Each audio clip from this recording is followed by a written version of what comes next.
স্বাগত জানাচ্ছি তোমাদের সবাইকে। এই ভিডিওতে আমি কমপ্লিটিং সেন্টেন্সের একটি গুরুত্বপূর্ণ নিয়ম নিয়ে কথা বলবো।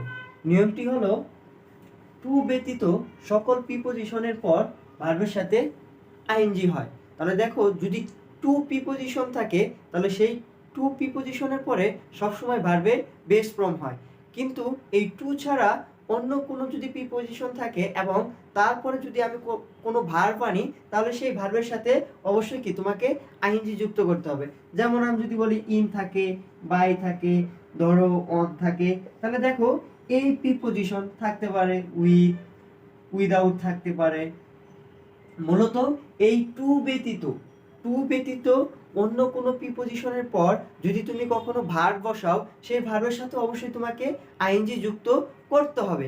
কিন্তু ঝামেলাটা হলো আমার সেখানে যে টু থাকা সত্ত্বেও কোনো ক্ষেত্রে কি ভার্বের সাথে আইএনজি যুক্ত হয়।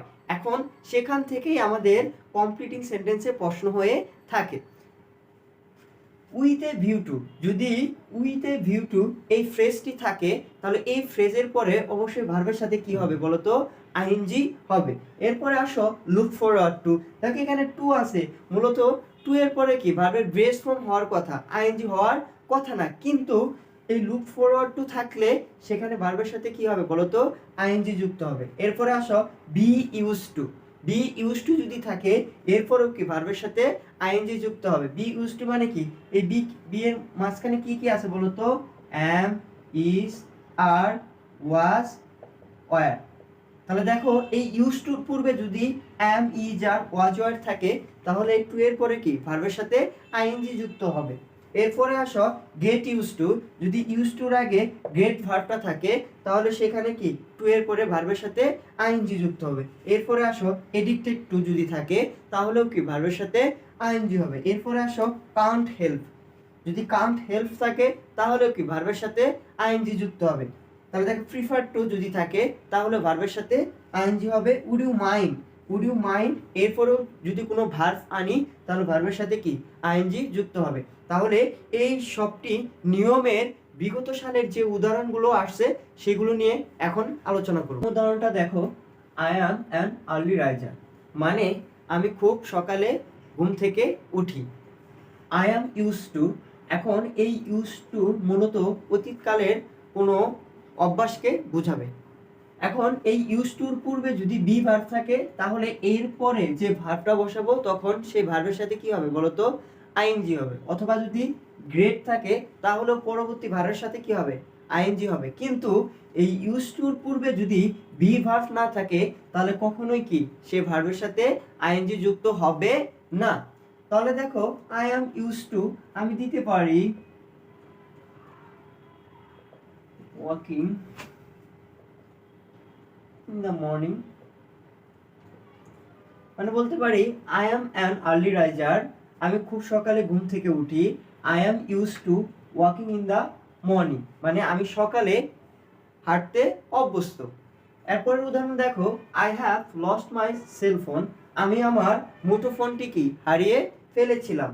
Would you mind, would you mind বলতে মানে অনুরোধ করা বোঝাবে, মানে দয়া করা বোঝাবে বা দয়া করে এরকম অর্থ দিবে। তাহলে দেখো উড ইউ মাইন্ড,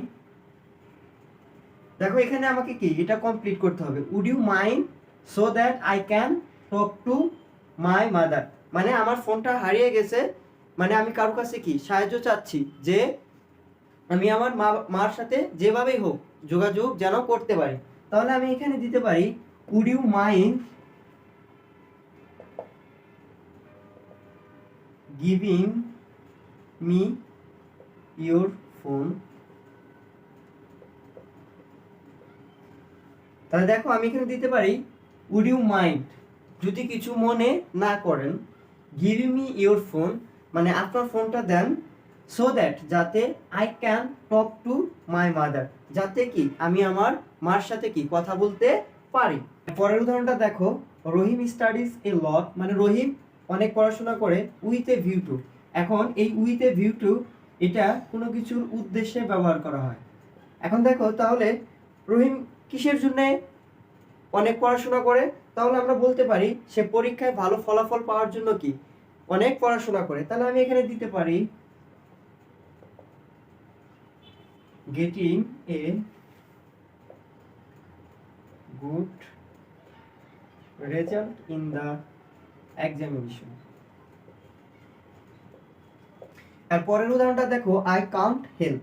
এখন আই কান্ট হেল্প এটা মূলত আমি বলতে পারি এটা না করে আমি পারি না, বা কোনো কিছু আমি না করে পারি না, মানে অবশ্যই আমাকে করতে হবে। যেমন আমি যদি বলি আই কান্ট হেল্প